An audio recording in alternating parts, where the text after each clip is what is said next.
3. Salut les terriens! Salut les terriens! Bienvenue dans votre talk du samedi soir. Bonsoir! Avec nous ce soir, 3 terriens de choix et un robot, Jean-Mi. Bonsoir les humains. Ça va, Jean-Mi?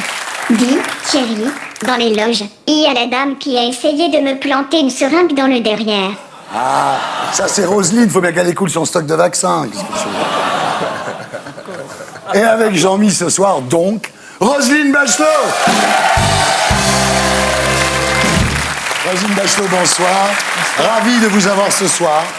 Ce que j'aime avec vous, Roselyne, c'est que vous dites ce que vous pensez. Mais j'espère que vous ne pensez pas tout ce que vous dites, quand même. Si, je pense tout ce que je dis. D'accord. Et Julien Courbet. Salut, Julien. Nous sommes heureux d'accueillir ce soir le seul animateur multifonction. Vous pouvez régler les problèmes de voisinage, vous pouvez faire rire, vous pouvez même installer des fenêtres de qualité. Bravo. Il sait tout faire. Et avec nous, Sydney. Bonsoir. Sydney, celui qui présentait son émission, non pas en disant « Salut les terriens », mais en disant « Salut les frères et les sœurs ». Yeah. On est passé de « Salut les copains » à « Salut les frères et les sœurs », maintenant à « Salut les terriens ». C'est la mondialisation.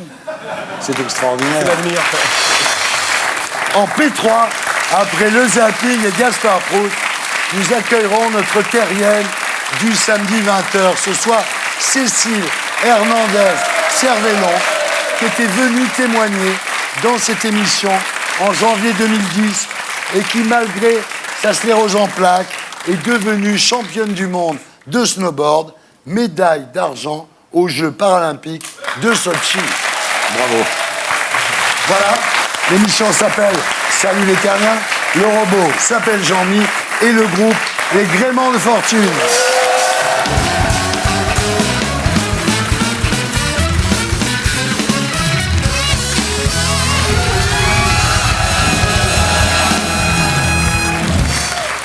Roselyne Bachelot, rebonsoir. Bonsoir. Roselyne Bachelot, mesdames, messieurs, la preuve vivante qu'en politique, on n'est pas obligé de passer sa retraite au Sénat. Après ma mort. Ouais, ben voilà, non, c'est vachement bien. Quelle carrière, Roselyne. Vous avez commencé pharmacienne, ministre, star télé. On regarde. Elle s'appelle Roselyne Bachelot, elle est âgée de 38 ans, mariée, elle a un fils de 15 ans. Sa principale activité, pharmacienne. Depuis 3 ans, elle se consacre aussi à son canton, car elle a été élue conseiller générale aux dernières élections. Pour bâtir un projet où chacun et chacune d'entre nous pourra se retrouver, lui, ses enfants, ses parents, à un moment ou à l'autre de sa vie, car finalement nous ne reconnaissons ici qu'une communauté, la République. Oh, la belle vie. Sans amour, sans souci, sans problème. Oui, la belle vie. On est seul, on est libre et on traîne. Quelle reconversion. Quelle reconversion. Quel talent.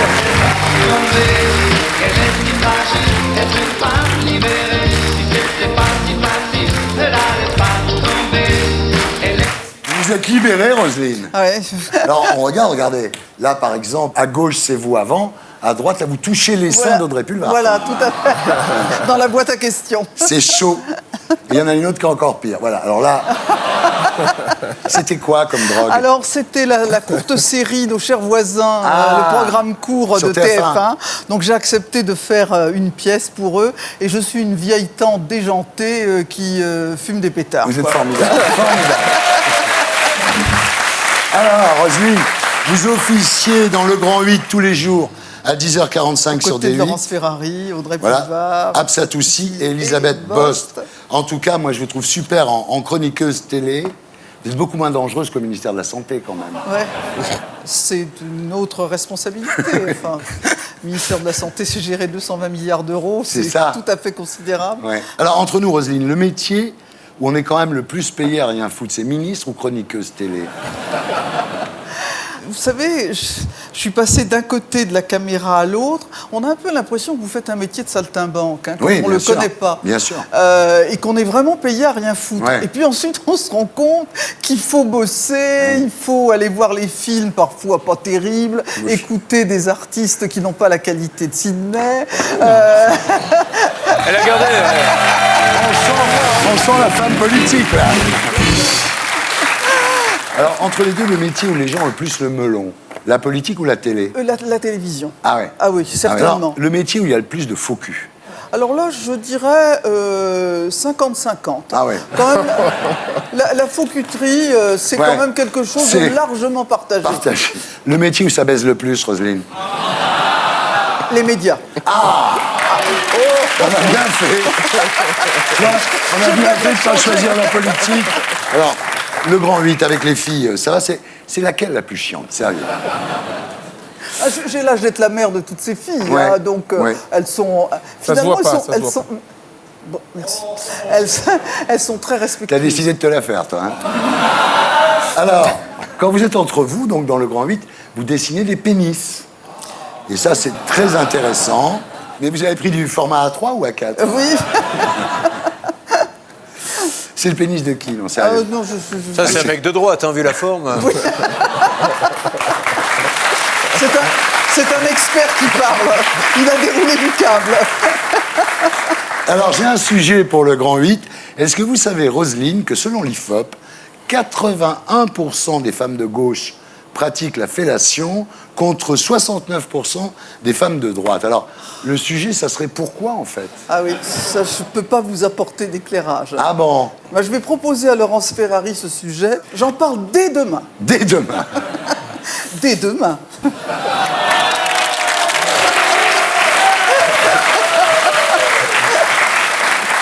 Alors, Roselyne, passons maintenant à la Bachelot sérieuse, celle qui publie chez Flammarion un livre intitulé La petite fille de la 5e et qui raconte une vie marquée par le général de Gaulle, François Mitterrand, Jacques Chirac, Nicolas Sarkozy et les sextoys. Alors, rien que la couverture est déjà très appétissante, effectivement. Alors, on voit le résultat d'une alimentation équilibrée, d'une pratique quotidienne du sport et de Photoshop. Ouais. C'est-à-dire qu'à partir du moment où je parlais de 60 ans de ma vie, Ouais. j'avais pas besoin de prendre une photo contemporaine. Alors, vous avez été littéralement adoubé par le général de Gaulle, qui vous a embrassé sur la joue à l'âge de 9 mois. Racontez-nous cette histoire, Roselyne. Eh bien, mon père m'a emmené à un meeting où le général de Gaulle lançait son grand parti, le RPF, le Rassemblement du peuple français. Et le général de Gaulle voit ce petit bébé au premier rang de Pourtant, ce c'était pas son meeting. genre à s'apitoyer devant Ah les non, gosses. il n'embrassait pas le général. Ouais. Mais maintenant, Ouais. les hommes et les femmes politiques embrassent à tout va. Ouais. C'est absolument pas le Pas le style genre. du général. Mais mes parents me racontaient cette histoire chaque fois que nous passions devant le grand hall où avait eu lieu ce meeting. J'étais adoubé Bah oui, comme un c'est chevalier de la signe table du ronde. destin, absolument. Voilà. Si le général de Gaulle C'est ça. savait que vous dessinez des bites à la télé maintenant. Le général de Gaulle était beaucoup plus gaulois qu'on Ah. le pense. Ah, comme son nom l'indique. Il ne dédaignait pas une petite grivoiserie. Ah Donc vous êtes une vraie gaulliste. Voilà. Voilà. Alors vous racontez aussi comment en 2006, Nicolas Sarkozy, qui vient de rencontrer Barack Obama, et il se dit il faut que j'ai des noirs dans le gouvernement. Et il revient, il dit il me faut un noir ou une noire, et ça sera Ramayad. Ce qui est très curieux dans cette anecdote que je raconte, Ouais. ça fait un buzz dans l'opinion publique de façon négative. Alors qu'au contraire, Oui. ce que je raconte, c'est d'abord qu'il a cette prescience Ouais. à un moment où personne ne pense qu'Obama peut devenir président des États-Unis. Il nous dit 2 ans avant, ce type va être président Ouais, des ouais, États-Unis. ouais. Nous, on est 5 ou 6 autour de lui, on se dit, mais attends, il est complètement fou. Et puis, cette volonté, finalement, d'avoir une équipe diverse, multicolore. Ça, c'est bien. Et Parce moi, que je trouve ça drôlement c'est bien. la droite, Il n'y a pas à en c'est être la droite qui a choqué. mis Rachida Dati, Ramayad, etc. C'est pas la gauche. Voilà. Ah oui. Et justement, il n'a pas pour ça pris des pom-pom girls. Il a pris des filles de haute qualité. Ramayad était administrateur du Sénat, ce qui est un examen très difficile à obtenir. Alors vous avez dit en parlant de Ramayad, Ramayad est une femme, elle est noire, elle va être promue. Heureusement qu'elle n'est pas lesbienne et handicapée, Sinon, elle serait Premier Cette ministre. phrase est apocryphe, je ne l'ai jamais prononcée. Ah ben c'est important que vous le disiez ce soir alors. Ouais. D'ailleurs, je l'ai dit à Ramayad, qui le sait, et je ne comprends pas qu'elle continue à le répéter, car elle sait que c'est un faux. C'est quelqu'un, pour me faire du tort, Ouais. qui a inventé cette phrase, qui l'a racontée à un journaliste, qui l'a mis dans ses indiscrets. Ouais. Je ne l'ai pas prononcée. Parce que Ramayad avait répondu en disant Bachelot, sa bonhomie, ses blagues, sa supposée solidarité avec les femmes, c'est que du vent. Je m'en suis expliqué avec Rama. Oui. Je lui ai même raconté l'origine que j'ai à peu près détectée Ouais. du malfaisant qui a été à l'origine de cette phrase apocryphe. Bon, ça peut-être, ça l'arrangeait de se poser en victime. Oui. Alors, il n'y a qu'un truc dans ce bouquin, c'est que vous ne parlez pas de votre frère qui est au Front National. J'en parle indirectement en racontant vraiment l'opposition de ma famille avec le Front National. Oui, bah oui. Je raconte effectivement toute cette histoire de l'OAS où nous Comment avons votre été... père a changé d'avis sur l'Algérie alors qu'il était Algérie française et que quand De Gaulle a fait l'Algérie algérienne, il a dit oui. Comment on a été pendant des mois protégés par la police alors que nous étions menacés par l'OAS. Ensuite, je raconte cette rencontre entre mon père et Jean-Marie Le Pen qui veut faire passer un message à Jacques Chirac et à quel point mon père sort encore plus anti-FN qu'il pouvait ne l'être auparavant. C'est pour ça que dans cette histoire familiale, je n'ai pas compris le revirement de mon frère, mais après tout, il restera mon frère. Je ne partage pas ses opinions, je ne suis comptable que de moi-même. Vous voyez à Noël quand même. Non. C'est dommage, l'interview était sympa, puis là, ça se termine sur... Plombe un peu l'ambiance. là. Vous voulez lui dire quelque chose, là, non? Je l'aime tendrement, mais Ah je ben ne voilà, partage eh ben pas c'est ses bien. avis. Ben voilà, c'est déjà mieux alors. Voilà, c'était la P1 de SLT. On se retrouve sur Terre après la pub. À tout de suite.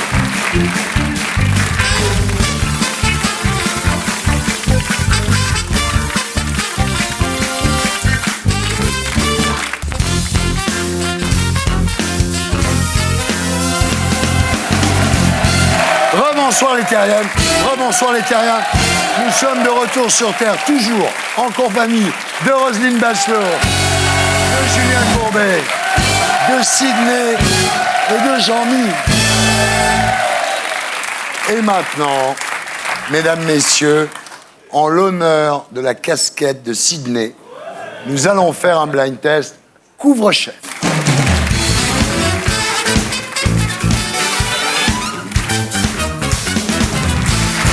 Attention, on se concentre, Roselyne, vous pouvez y arriver.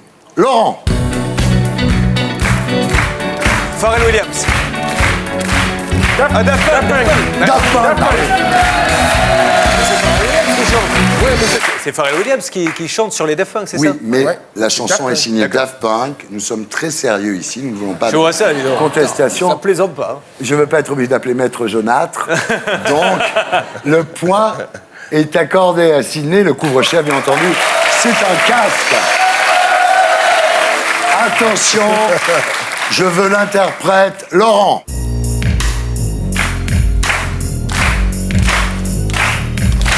Christine M. de Queens? Non. Venez. George Gineco. George Gineco. Don Gineco, Sydney. Le couvre-chef, évidemment, c'est le bonnet. Attention, Laurent. Les anniversaires, dans les balles populaires. Bézu. Julien Courbet, le couvre-chef, c'est un béret.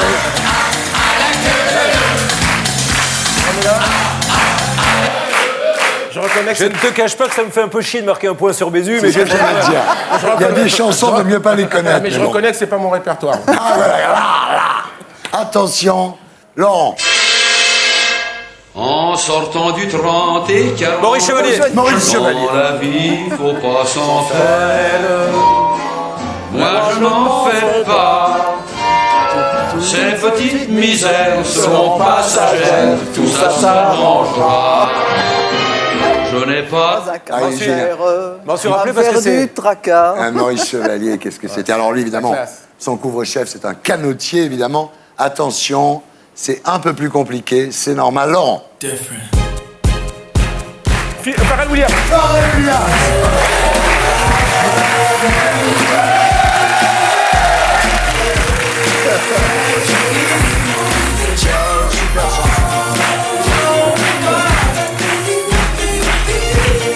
Géniale chanson qui n'a pas eu le succès qu'elle méritait. Le couvre-chef, évidemment, c'est ce qu'on appelle le Mountain Act.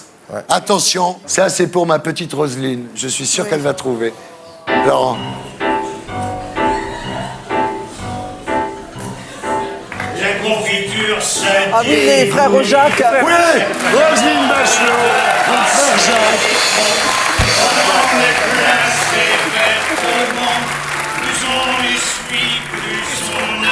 C'est le haut de forme, évidemment. À une émission, il y a Pharrell Williams et les frères Jacques. J'en ai jamais vu avant. Attention, Laurent. Boy George, Culture Club. Culture Club ou Boy George, comme Bravo. La boule, Boy George, donc, avec son chapeau melon. La dernière chanson, attention, on se concentre, Roselyne, Sidney. Ouais, je suis prêt, moi. Ouais. Je vais gagner. Laurent. Diam. Ouais.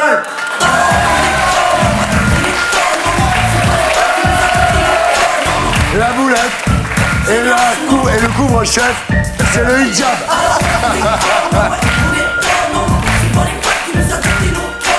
Donc je crois que c'est Julien Courbet. Ah oui, bravo. De peu.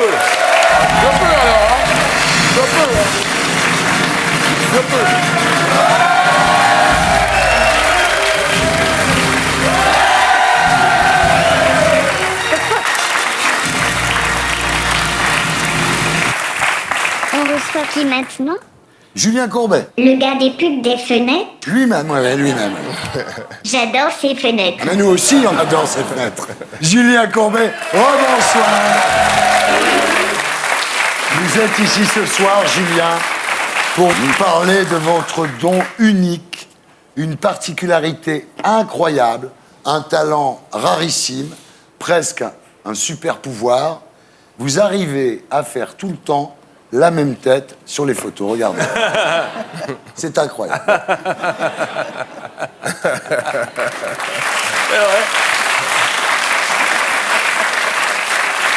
C'est dingue. Alors, c'est la seule tête que vous savez faire ou vous avez d'autres têtes? Non, en fait, j'en ai d'autres, mais j'ai horreur d'être pris en photo. Alors, haute qualité extraordinaire, le croisement de bras. Vous êtes champion du monde de croisement de bras. Enfin, j'ai jamais vu quelqu'un qui croisait les bras comme vous. Vous n'arrêtez pas de croiser les bras, c'est pourquoi ça? Mais c'est dingue. Je sais pas. En tous les cas, est-ce que vous pouvez faire maintenant la tête penchée, comme vous faites en croisant les bras, que ça vraiment... Ah, grosse maîtrise, grosse maîtrise de Julien Courbet. Bon alors, Julien, nous parlerons de votre spectacle tout à l'heure. Commençons par D8, où vous êtes chroniqueur dans l'émission de Cyril Hanouna, Touche pas à mon poste, que vous présentez le vendredi, donc où vous le remplacez. Quand c'est vous, les audiences sont moins bonnes. Est-ce que c'est parce que Cyril Hanouna n'est pas là que les audiences sont moins bonnes, ou est-ce que c'est parce que les audiences sont moins bonnes que Cyril Hanouna n'est pas là? Eh bien... C'est un truc du bac, ça. Ouais, mais...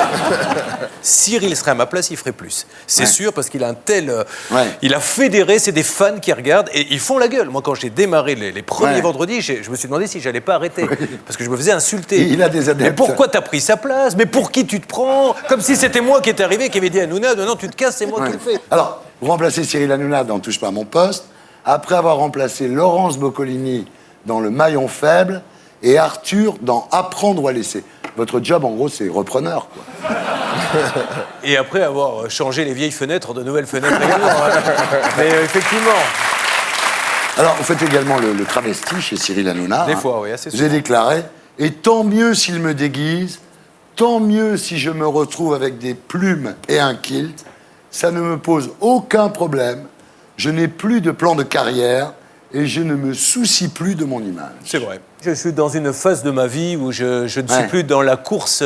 J'ai été un petit con. Quand j'ai démarré, c'était à celui qui faisait pipi le plus loin à la télévision. Celui qui aurait plus de part de marché que le suivant, serait que le plus gros chiffre d'affaires. Je suis passé à autre chose. Maintenant, je prends Là où je peux prendre du plaisir, je le prends, et puis voilà. Alors, on regarde Julien Courbet en travesti chez Cyril Hanouna. Alors lui, franchement, je l'attends avec impatience. On l'a jamais vu faire des trucs comme ça. Il n'y a que sur des 8 dans Touche pas à mon poste, idée comme ça, c'est Julien Courbet.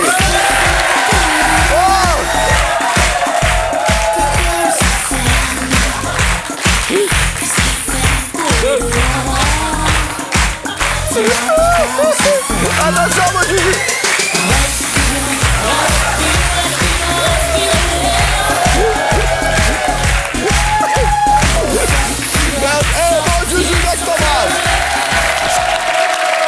Faut dire que vous faites shine. Oui, c'est shine, mais ça fait partie du jeu quand on vient touche pas à mon poste. Ouais. D'ailleurs, ceux qui ne sont pas restés, c'est à cause de ça.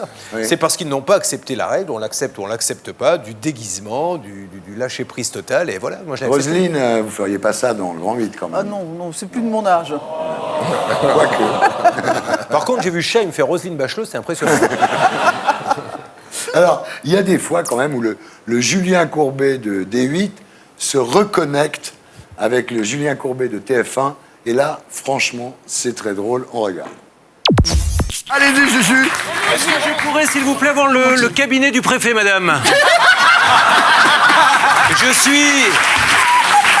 Oui, madame, je suis Julien Courbet, c'est tout à fait sérieux.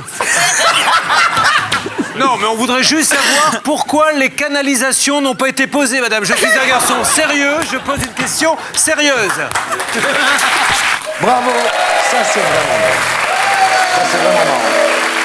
Ça, c'est surréaliste, franchement. Alors, moi, j'aimais bien votre émission, là, sans aucun doute, avec Maître Bergès, là, celui qui avait la bosse. C'était quoi, cette bosse? Il se cognait toutes les semaines dans le même placard? Ça a fait sa gloire, cette bosse. Ah, c'est-à-dire que c'est ce qui lui a donné tout de suite une notoriété. Et quand il a quitté, sans aucun doute, parce qu'à un moment donné, il ne voulait plus, il n'assumait plus, on continuait de me dire « Ah oui, je regarde votre émission avec l'avocat Labosse. » Ça faisait 4 ans qu'il n'y était plus. Ah ouais. Et il a eu une fin de vie qui était très très compliquée. C'est un Il anarchiste. est mort en 2010. Ouais, hein. il est parti, il n'avait plus rien. Il n'a pas eu la fin de vie qu'il méritait. Alors, à l'époque, vous étiez... Il signe à la pointe de l'épée, Z qui veut dire taureau. Maintenant, vous bossez avec le sergent Garcia. Bon, C'est vrai, j'avais pas pensé à ça. vous pourrez lui faire. Alors, vous avez fait votre coming out. Ouais. Le coming out. Julien Courbet fait son coming out. C'est le titre de votre spectacle à l'Apollo Théâtre, tous les mardis, jusqu'au 23 juin. Voilà. Ça fait maintenant plus de 2 ans et demi qu'il est rodé, travaillé.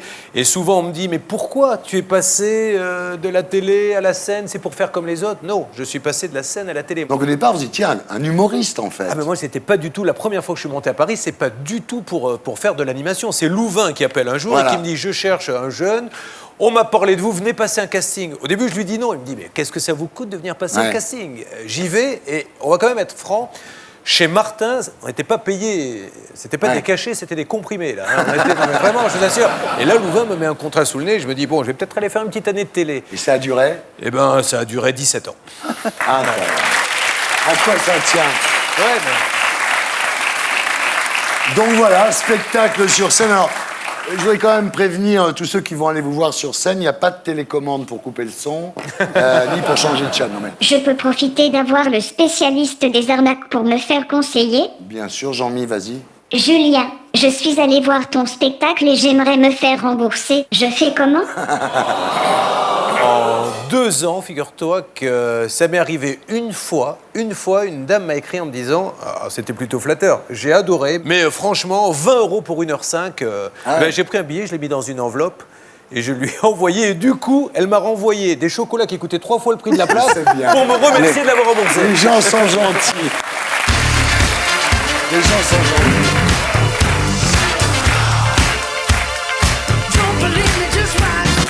Et nous passons maintenant à notre TTO de la semaine.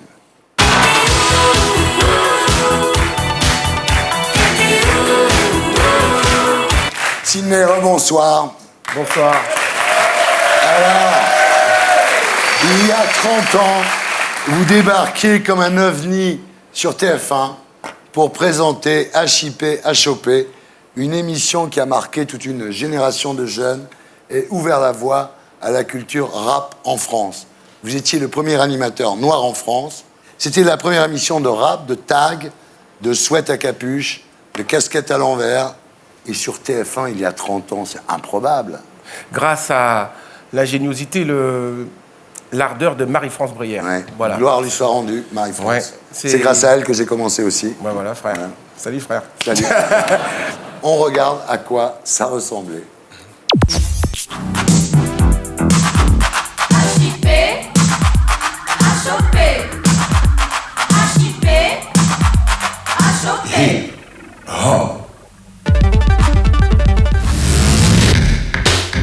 Bonjour les frères et sœurs, aujourd'hui je suis en hauteur et vous tous vous êtes devant votre récepteur. Ce que je vous dis là est peut-être un peu flatteur.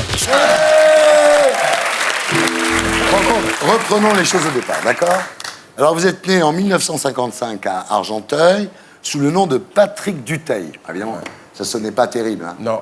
Ouais. Non. Et dans votre famille, ils prenaient tous des prénoms ricains. C'était la mode. Petit, je chantais du rhythm and blues, alors Patrick Dutheil sur scène pour chanter du Otis Redding ou du James Brown. Ça le faisait pas. Sydney, ça collait. Puis Dutheil, c'était déjà pris en plus. Hein. Oui, en plus. Ouais. Alors, vos parents sont d'origine guadeloupéenne. Votre père, musicien de jazz, expert en biguine. Ouais. Alors, votre mère, morte quand vous aviez 11 ans, cancer du sein. À l'époque, c'était terrible, ça se guérissait pas On s'en encore. remettait pas, non. Elle était amputée d'un sein et je l'ai vu. Bon, enfin, c'est une période assez difficile. Vous avez 16 ans quand votre père vous demande, comme à vos frères et sœurs, de quitter la maison. Ouais, il ne pouvait plus assurer, il n'y arrivait plus. C'est ma mère qui s'occupait de nous. Il y avait quand même 7 enfants, donc 6 qui étaient là. Et quand elle est partie, mon père est un peu très désemparé, il ne savait pas comment organiser les choses. Donc il y a des femmes qui venaient à la maison. Il nous a présenté beaucoup de belles-mères, appelle la maman, celle-là et tout. Et puis voilà, c'était... Donc comme il n'assumait pas, il fallait s'assumer tout seul. Ouais. Alors là, vous partez, mais vous continuez vos études, tout en jouant du saxo et de la basse, hein, très très vite. Vous êtes musicien. Vous passez un diplôme de comptable. Vous faites l'armée à Rambouillet. Mais à Rambouillet, vous démerdez quand même de jouer de la trompette à l'armée. Hein. Ouais. Mais le week-end, vous êtes disc-jockey à l'Émeraude, un petit club du 18e où l'on voit Jacques Higelin, Clémentine Célérier, Nina Hagen, très étonnant, et Herbie Hancock. Voilà. Et là, vous passez aux platines de l'Opéra Night, du Rex. Vous jouez sur des disques. Vous enregistrez un disque pour Claude Carrère. Vous bossez dans le studio A. Et dans le studio B, il y a juste Stevie Wonder qui est en train d'enregistrer. Une semaine après, à 4h du matin, vous jouez avec lui. Oui. Ben, notre producteur ne nous a pas cru. On lui a dit, écoute, Stevie Wonder, écoutez notre musique, il veut venir faire une séance avec nous. Et après, le lendemain matin, il se réveille, il achète le Nice Matin. Il me voit en photo Sydney et Stevie Wonder dans le journal. Trop fort. Ouais, voilà. Alors, Sydney, ce n'est pas en tant que musicien que vous connaîtrez la gloire, c'est d'abord à la radio, sur Radio 7. Vous êtes engagé donc par la fameuse Marie-France Brière. Ensuite, Marie-France Brière quitte Radio 7 pour TF1, où elle devient directrice des variétés. C'est là que vous créez HIP-HOP. L'émission restera à l'antenne du 14 janvier au 19 décembre 1984. Alors là, c'est leçon de Smurf, battle de breakdance. Et puis, il y a des stars qui viennent. Hein. Il y a eux, là, qui sont venus, là.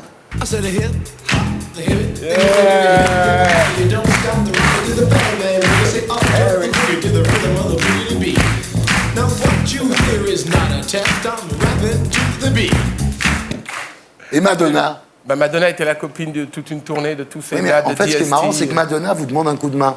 Elle dit, je sors un album. Est-ce que c'est incroyable? Est-ce que tu peux m'aider, Sydney? Pour un album? Oui. On regarde. Madonna, tu es ici en vacances? You in holiday in France? No. And you sing for holiday? I'll sing holiday, but I'm not here on a holiday. All right. Alors elle chante les vacances, mais elle n'est pas ici en vacances. Attention, elle est là pour nous donner tout le juice qu'il nous faut et qu'on a besoin ce soir. C'est yeah! C'est yeah, plus fort! Madonna est holiday, DJ, Peppa Beat. Tout le monde tape les mains, tout le monde tape les mains.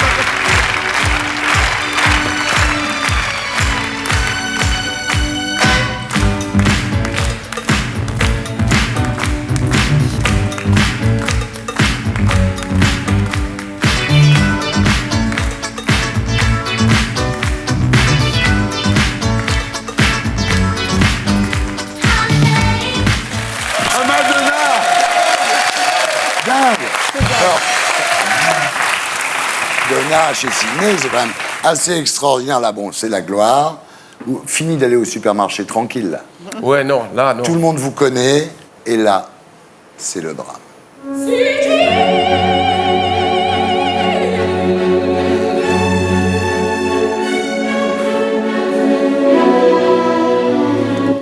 Début 85, vous tournez une émission qui s'appelle Côte d'amour. L'idée, c'est d'élargir, de ne pas se cantonner au hip-hop, et même de mettre du rock.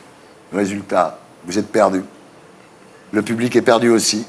Et vous réalisez trop tard que vous étiez devenu le symbole d'une certaine culture, de la culture hip-hop.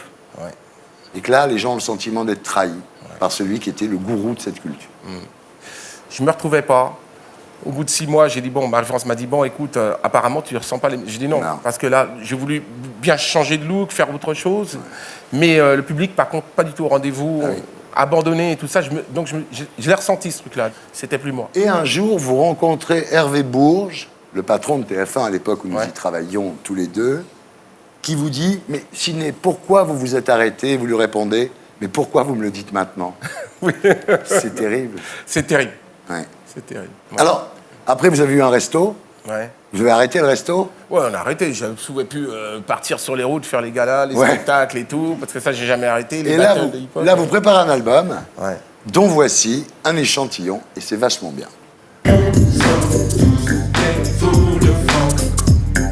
Depuis toujours, la nuit, le jour, tous des fous de fond, fond du fond, la nuit, le jour, accord perdu pour le fond, juste fou de funk.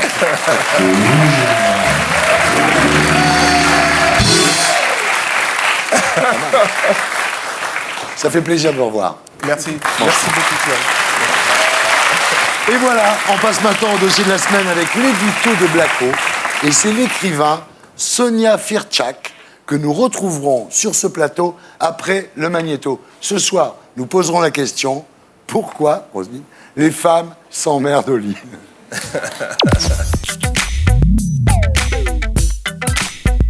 On présente volontiers les hommes comme des brutes assoiffés de sexe. Si bien que pour éviter de passer à la casserole, les femmes devraient constamment faire semblant d'avoir la migraine. Pourtant, quand on interroge les Françaises, seuls 6% d'entre elles se plaignent de relations sexuelles trop fréquentes. En revanche, 47% aimeraient faire l'amour plus souvent. 95 fois sur 100, la femme s'emmerde en baisant. Alors, est-ce que les Françaises s'emmerdent au lit? C'est pas tous les jours qu'on lui déride les fesses.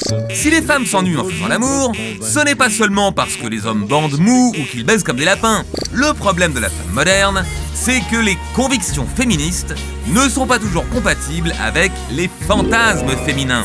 La preuve, d'un côté, le gouvernement renforce les lois contre le harcèlement sexuel et les violences conjugales, mais de l'autre, le film 50 nuances de Grey séduit environ 4 millions de Français, dont 70% de femmes. Je ne fais pas tant de romantisme. J'ai des goûts très particuliers. Vous ne pourriez pas comprendre. D'un côté, des millions de femmes ont fantasmé sur le héros du film en rêvant de prendre quelques coups de cravache. Et de l'autre, les féministes ont crié au scandale. La femme moderne est soumise à une injonction contradictoire. D'un côté, en tant qu'héritière des combats féministes, elle doit refuser la domination des hommes. Vas-y, ils ont un beau petit cul quand même. Hein. Oui, mais de l'autre, la dictature des apparences l'oblige à rester mince, séduisante et sexy pour plaire aux hommes. Bref, elle doit réussir l'amalgame de l'autorité et du charme. En 2015, la femme moderne est censée ressembler à Beyoncé. Dans la vie publique, elle tient tête aux hommes qui lui mangent dans la main et dès qu'on ferme la porte de la chambre, elle se met à quatre pattes et se fout le cul à l'air pour prendre son pied. Et si c'était ça l'exemple à suivre? Pour s'épanouir au boulot, Beyoncé s'est libérée du carcan machiste. Mais pour ne pas s'emmerder au lit, elle a aussi su se libérer des dictats féministes. Voilà, c'était l'édito de Blacko, mise en image de Julien Grappe. Sophie Firtchak, bonsoir. Alors, vous êtes écrivain et vous venez de publier « Les femmes s'emmerdent au lit » chez Albin Michel. Bienvenue parmi nous. Alors, les femmes s'emmerdent au lit, à 85%. Alors, pourquoi? Parce que les hommes prennent trop de précautions. C'est-à-dire qu'avant, les hommes ne prenez pas du tout en compte le plaisir féminin. Aujourd'hui, on peut dire que le féminisme a un petit peu castré les hommes. Ils n'osent pas dominer. On leur a inculqué que toute pénétration est un viol. Donc effectivement, ils culpabilisent les pauvres. Parce qu'on leur a dit, le mal, c'est la violence, et la violence, c'est mal. Et ils ont peur de faire mal. En fait, c'est ça. Oui, mais alors attention, je trouve que les féministes n'ont pas du tout castré, elles n'ont pas voulu castrer le désir. Elles ne voulaient pas qu'il soit tout puissant, mais elles n'ont pas voulu tuer le désir. Mais simplement, il y a eu un amalgame. Et aujourd'hui, de nombreux hommes n'osent plus montrer leur désir au lit. Et du coup, ils ont peur de passer pour des machos dominateurs. Et ça, on en souffre. Oui, ils ont abdiqué leur côté prédateur, en fait. Et les femmes s'en plaignent, évidemment. Oui, alors après, je pense que j'ai un peu levé un tabou parce que depuis que le livre est sorti, que j'ai le premier retour de lectrice, c'est absolument incroyable. Je pense que je vais avoir du matériau pour un deuxième bouquin. C'est qu'elles me racontent leurs fantasmes, me racontent leurs ennuis et leurs désirs érotiques. C'est fou. Alors, Roselyne, est-ce que vous pensez finalement qu'aujourd'hui, dans cette situation où les femmes sont plus libérées que les hommes et eux, ils ont un peu peur de... Non ? Vous soulevez un phénomène, enfin vous évoquez un phénomène qui est peut-être que les femmes s'ennuient au lit. Je ne sais pas si nos grands-mères s'y amusaient beaucoup. Ouais. Finalement, je préfère finalement vivre dans mon époque plutôt que dans la leur. Parce qu'elles s'emmerdent, mais moins qu'avant, quoi, en gros. J'ai déjà un certain âge. J'ai pu, à travers mes combats féministes, écouter un certain nombre de femmes. La vérité de la vie sexuelle des femmes, par exemple, avant la contraception, avant l'IVG. C'était terrible. Le désir des femmes était nié. Alors que tout ne soit pas parfait dans notre époque, j'en conviens. Mais ces combats-là, ils ont été quand même très utiles. Regardez, aux États-Unis, par exemple, vous dites ça dans votre bouquin, il y a une loi qui oblige le consentement à chaque étape d'une plus grande intimité. Excuse-moi, ça veut dire, chérie, j'aimerais bien te prendre dans ce sens-là. Peux-tu me signer le formulaire B4 ? Pratiquement. En fait, il y a une raison à ces lois, c'est qu'il y avait de plus en plus de filles bourrées ou qui prenaient des médocs et que s'est réveillée après un rapport sexuel qu'elles n'avaient pas forcément voulu. Et donc, on a fait ces lois d'affirmative consent, de consentement explicite. Donc, est-ce que vous êtes d'accord pour un baiser ? Est-ce que vous êtes d'accord pour écarter les cuisses, etc. Et en fait, ce qui est terrible, c'est que ça part du principe que l'homme est coupable. Vous pensez ça, vous, Julien ? Vous pensez qu'effectivement, aujourd'hui, les mecs, ils ont peur de faire mal, ils se... Moi, j'ai fait l'amour hier soir avec ma femme. Non, mais ça, moi, j'ai trouvé ça super. Hein. D'ailleurs, je l'ai réveillé pour lui dire. Hein.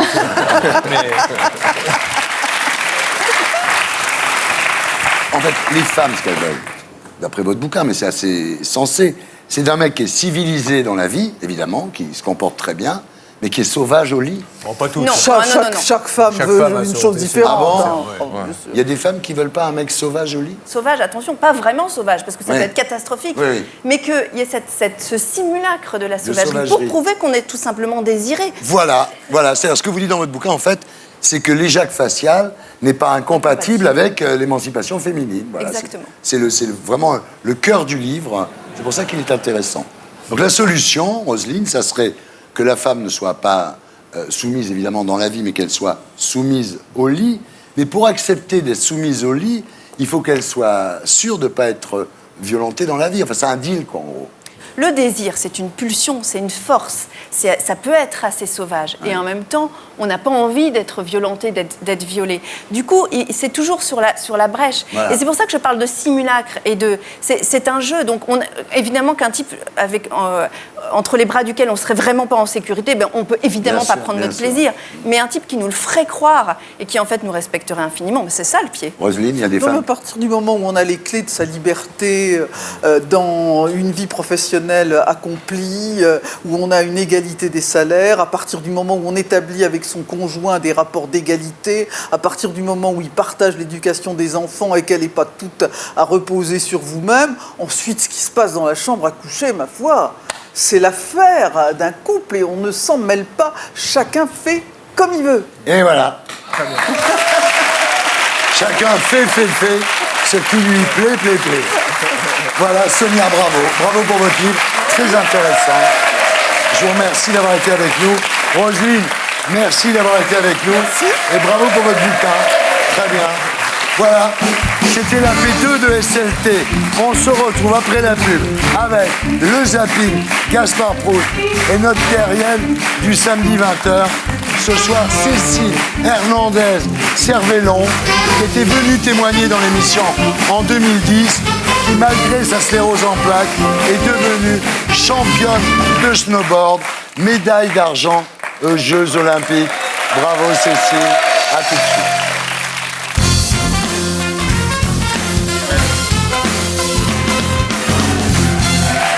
Bonsoir les terriens. Bonsoir les terriens. Nous sommes de retour sur Terre, toujours en compagnie de Julien Courbet, de Sydney, de Jean-Mi. Et nous accueillons notre terrienne du samedi 20h ce soir, Cécile Hernandez Cervellon. Bonsoir.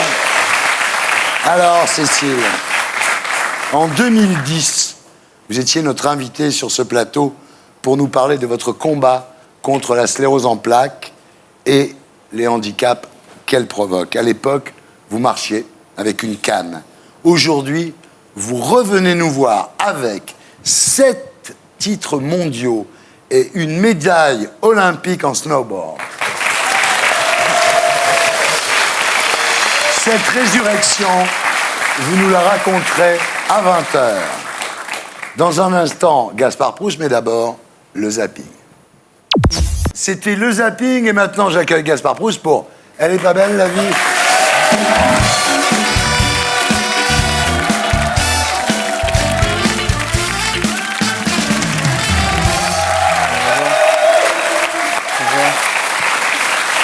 Gaspard. Alors je reviens, là je suis un peu effondré parce que je reviens du salon annuel de la prostitution. Ah. Ouais, j'étais à Cannes. Ouais. Passé un super festival. Je te rassure, j'ai pas vu un film. C'est vraiment sympa, le palais du festival, ils ont fait un bunker sur la plage pour pas dépayser tous les Américains qui débarquent. Tu vois. Sauf que cette fois-ci, c'est pas les Allemands qui tirent, mais c'est les chirurgiens esthétiques. Moi, ça me fait du bien de revenir à Paris sur des vraies choses, sur des vrais événements, des choses un peu plus simples. Parce que là, qu'est-ce qui se passe en ce moment de majeur? Il y a la foire du trône. Ouais. Ah, c'est plus propre, c'est plus jeune, c'est moins corrompu. Ah putain, la foire du trône. L'odeur de parfum, de la sueur, du sucre, et derrière le comptoir de la caravane aux churros. Ce petit gars avec son petit képi. La République, c'est les churros, c'est la République. Non, Madame Maréchal Le Pen. Tu vois de qui je parle? Ramirez, police barcelonaise, tu vois. C'est quand même super pratique, la foire du trône. C'est quand même le seul endroit où tu peux vomir sur des racailles depuis des manèges. Ouais. Et ils t'en veulent pas. Ils disent, bon, ici, j'accepte, tu vois. Et c'est aussi un lieu de perdition, c'est quand même le lieu où les hommes deviennent des fiottes.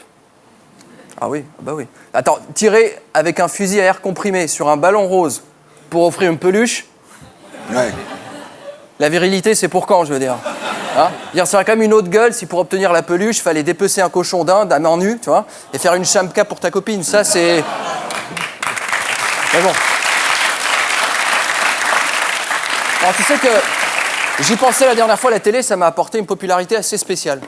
Parce que les gens, ils m'abordent pas dans la rue pour me dire c'est bien ou c'est nul, mais c'est juste pour vérifier si je suis vraiment un connard. Tu sais, autant Anne Roumanoff, les gens l'abordent pour savoir s'il est aussi joli en vrai que à la télé. Moi, c'est vraiment, est-ce que ce mec, c'est un enculé ou pas? C'est tout ce qu'il est... Enfin bref, qu'est-ce qui s'est passé? Parce qu'on peut parler de la semaine, là, je bavarde, j'ai envie de m'exprimer, mais... Alors, j'ai pas trop envie de parler de politique cette semaine, mais rien ne nous empêche de prendre un sujet proche, comme la pédophilie. C'est pas... Ah, c'est pas loin, des adultes qui adorent prendre des gens pour des enfants pour mieux les enculer à sec. Télescopage actualisé le 18 mai, date importante, rendu du délibéré du jugement de Jean-Luc Lahaye. Ouais. Pauvre Jean-Luc, il a cru bien faire. Les femmes, il les prend au début, puis il veut les suivre, c'est un perfectionniste. On ne conduit pas un mec au tribunal pour ça. Tu comprends ça? On lui reprochait de s'être montré à poil devant la caméra de son ordi en pleine conversation avec une mineure. Ouais. Alors il se défend. Il dit, son avocat met en avant le métier de chanteur de charme qu'il expose nécessairement à des manifestations d'affection qui parfois franchissent certaines limites et qu'il ne peut malheureusement pas maîtriser. Bah, je comprends tellement, moi aussi ça m'arrive, c'est un crève-cœur, surtout le moment où tu es obligé de dire à la fille « Non mais quand même, il faut mettre une capote, c'est pas sérieux, tu vois ». Mais la meuf aujourd'hui, c'est une coriace, elle lâche pas, elle te pousse dans tes retranchements, elle te dit mais putain, c'est bon, j'ai 13 ans, je suis vierge, ça craint rien, quoi. Ça, tu réponds quoi à ça? C'est un argument massu. Et les jeunes filles aujourd'hui, elles abusent des vieux. Attends, Jean-Luc, il a 62 ans. Tu connais un mec de 62 ans qui sait installer Skype sans se faire aider par un plus jeune que lui? Non, les petites aujourd'hui, elles font peur. Je pense que Jean-Luc s'est fait manipuler. C'est notre Nafis à tout blanc. Hein. Il était devant son écran en train de faire du ménage parmi ses conquêtes. D'un coup, bam, une fenêtre qui s'ouvre, il va être précipité dessus, c'est tout. C'est un effet de surprise, c'est d'une injustice, quoi. Parce que, je veux dire, quand on voit un film Césarisé Noces Blanches, l'histoire d'une lycéenne qui tombe amoureuse de son prof, là, c'est bien. Là, les gens trouvent que c'est chic, hein, parce que Vanessa Paradis, c'est une chanteuse mineure, ça dérange personne. Et là, parce que Jean-Luc, parce que c'est un homme, c'est ça? Parce que lui, c'est pas du cinéma. Parce que lui, quand il s'engage, c'est pour de vrai. On vit où, quoi? Le mec, il a 62 ans. Le mec, en Afrique, ce serait le sage du village. Il serait assis sous un baobab, on se déplacerait de la brousse pour lui demander la date de la mousson, l'heure idéale de l'ovulation, les problèmes argent, fidélité, chance, problème d'érection, mise à jour d'iPhone, enfin tout, quoi.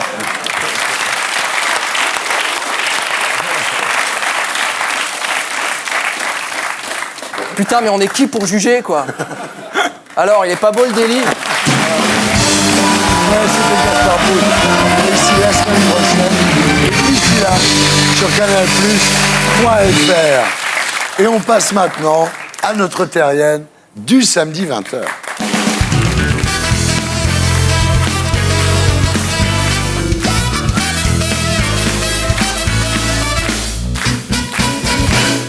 Cécile Hernandez-Cervellon, rebonsoir. Alors, Cécile, vous êtes née le 19 juin 1974 à Perpignan, père cadre commercial, mère hôtesse d'accueil.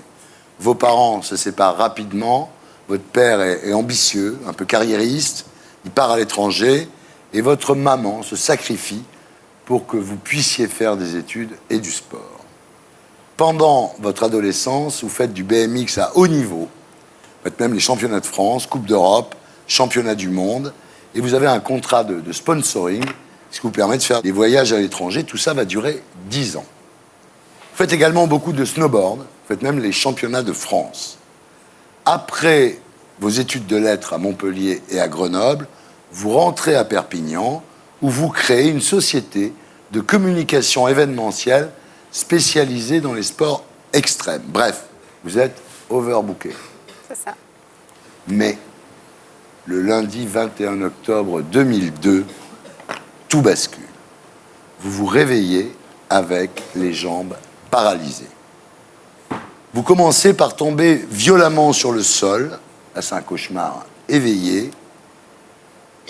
Vous appelez votre Jules qui vous met dans le lit.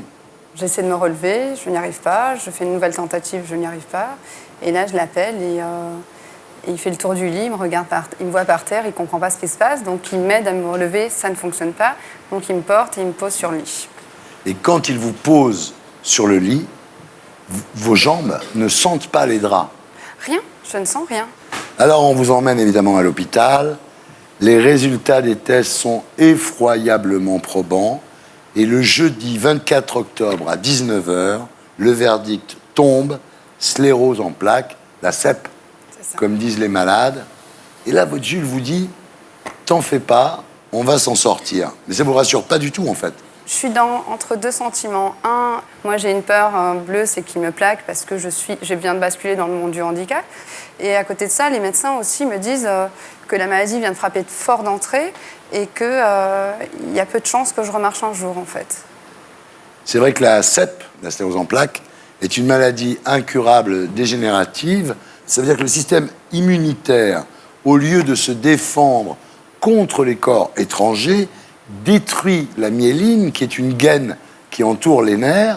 Donc évidemment, les fils dénudés se touchent, ce qui provoque des crises, et ce qu'on appelle les plaques dans la sclérose en plaques, en fait, ce sont les lésions. C'est ça. Il y a 90 000 personnes en France qui sont atteintes de sclérose en plaques, un nouveau cas toutes les 4 heures.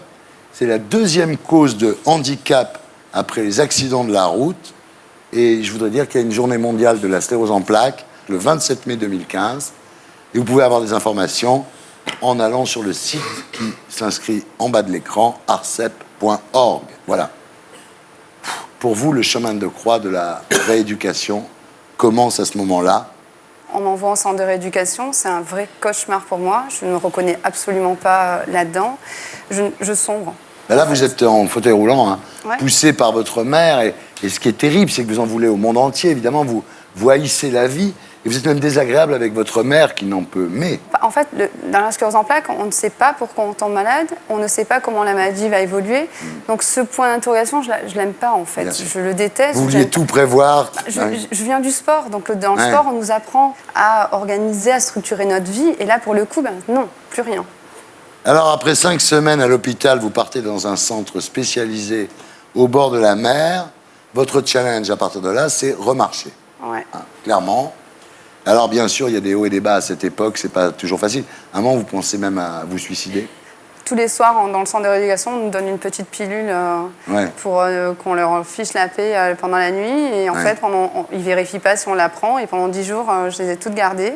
Et un soir, j'ai les 10 jours de cachés dans la main. Et je me dis, qu'est-ce que je fais? Je les prends ou je les jette. Et en 2 secondes, j'ai ouvert la fenêtre et j'ai tout jeté. Et là, je me suis dit, je vais me battre. Faut y aller. Ouais.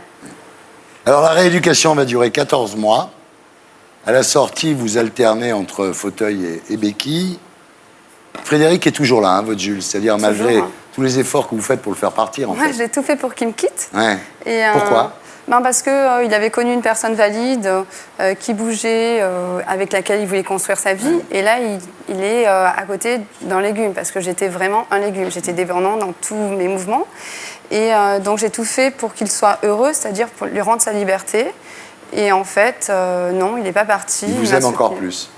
Il m'aimait encore plus. Ah oui. À ce moment-là, pour que les gens arrêtent de focaliser sur votre fauteuil ou sur vos béquilles, vous faites poser un énorme piercing sur le visage. Et ça a marché, en fait. Les gens, au lieu de bloquer sur mon fauteuil roulant, ils regardaient l'atroce truc que j'avais qui sortait de ma joue. Vous l'avez enlevé. Alors, ce qui est terrible quand même, c'est que vos amis vous tournent un peu le dos parce qu'ils ne savent pas trop quoi vous dire, en fait. Ils sont gênés. En fait, ils n'osent pas poser une question et dire tout simplement « Salut, ça va ». Moi, j'ai vu des amis changer de trottoir en ville quand ils me voyaient arriver avec le fauteuil roulant. Alors, les effets secondaires du traitement sont terribles, hein. Nausées, fièvre, c'est de l'hyperthermie, je vomis toutes les tripes de mon corps. Voilà. Et vous tenez bon? Ouais, mais ça a été très dur. Ces 3 ans de traitement ont été très, très durs. Et alors, durs. en janvier 2006, vous décidez d'arrêter le traitement pour avoir un enfant. Début 2007, vous tombez enceinte et vous appellerez votre fille Victoire Éléonore. Ouais, symbole. C'est un symbole. Il peut y avoir de l'hérédité, non? Ah non, absolument pas. Je ne l'aurais pas fait sinon. Ouais. Après l'accouchement, vous n'avez pas repris le traitement, hein? J'ai refusé. Très gonflé quand même. C'est une démarche qui n'appartient qu'à moi.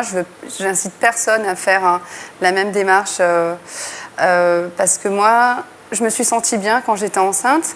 Parce que dans la maladie, les 3/4 des malades sont des femmes. Donc, on dit que quand on est enceinte, on est protégé. Les hormones de la grossesse nous protègent de la sclérose en plaques. Je me suis sentie super bien. J'ai passé une super grossesse. Et je me suis dit, quelque part, pourvu que ça dure. Et j'ai tenté. Alors, vous devenez chroniqueuse sur Europe 1. Et en 2012, vous couvrez les Jeux paralympiques pour le Figaro. Et là, vous décidez de vous remettre à courir avec une sclérose en plaques. Alors évidemment, la première fois, vous tenez 2 minutes. Pas grand-chose. Ouais. Mais c'était même pas de la course, c'était je trottinais. Mais j'étais super fière de moi. Après, c'est 4. Après, c'est 6. Après, c'est 8. Après, c'est 10. Les médecins ne sont pas d'accord parce qu'ils vous disent que ça risque de, on ne sait pas pourquoi, réveiller la maladie. Mais vous en foutez. Vous tenez bon. Hein? Je suis une rebelle, je crois. Ouais, vous êtes une rebelle, c'est ce qui vous sauve. Au bout de quelques semaines, vous mettez à faire des pompes, des abdos, des squats. Et là, vous décidez de remonter sur un vélo. Ouais, j'ai passé toute ma vie sur un vélo, donc j'ai fait du BMX. Et là, la première fois que je remonte sur un vélo, je tombe. Je tombe comme un enfant. De toute façon, j'ai tout réappris, j'ai réappris à marcher. Et là, il s'agissait de réapprendre à faire du vélo. En 2013, vous constatez, lors d'une IRM, que la maladie progresse. Mais en fait, vous ne changez rien. C'est-à-dire vous ne reprenez pas le traitement. Non. Pourquoi? Parce que je me sens bien. De toute façon, ça va de soi. C'est une maladie évolutive, dégénérative. Donc, bien évidemment, c'est une IRM de contrôle. Ça ne peut que progresser. Ça ne peut qu'évoluer.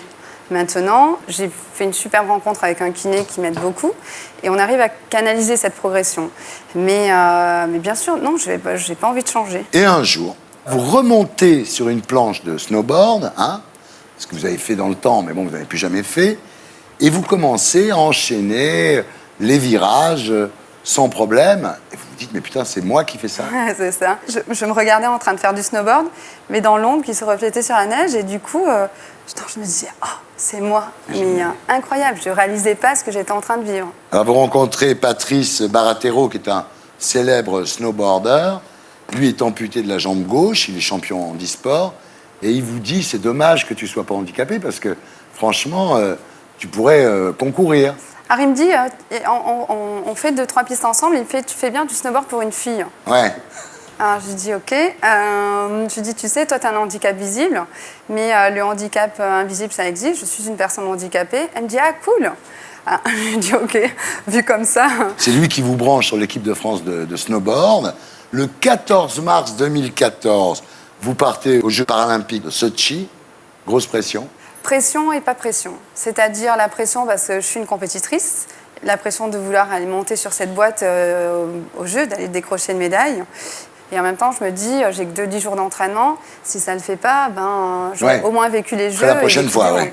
Et vous gagnez une médaille d'argent. Ouais. Ensuite, il y aura 6 médailles d'or en Coupe du Monde et un championnat du monde.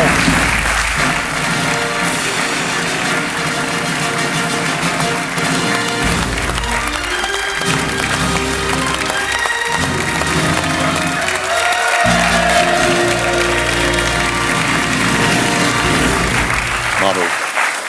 Quelle volonté. En fait, je crois que c'est vraiment ce qui m'anime, c'est l'envie. Ouais. Aujourd'hui, j'ai regoûté à tout ça, j'ai plus envie que ça s'arrête. Ce qui fait, Cécile, que ça s'est terminé avec Frédéric. Ouais, il m'a quitté. Ah oui? Ouais. Pourquoi? Parce que il m'a quitté parce que j'ai radicalement changé à partir du moment où j'ai recommencé à faire du sport et à bosser. Je n'étais plus cette personne qu'il avait connue pendant des années dans ce fauteuil.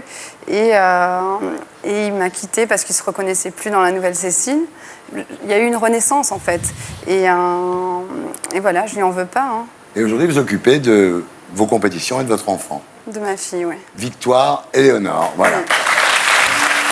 Voilà, c'était Salut les Terriens, votre talk du samedi soir avec Jean-Mi, avec Roselyne Bachelot, avec Julien Courbet, avec Sydney, avec Sonia Perchak et Cécile Hernandez-Cervellon. Merci d'être venus. Merci à tous ceux qui m'ont aidé à faire cette émission. Salut les Terriens.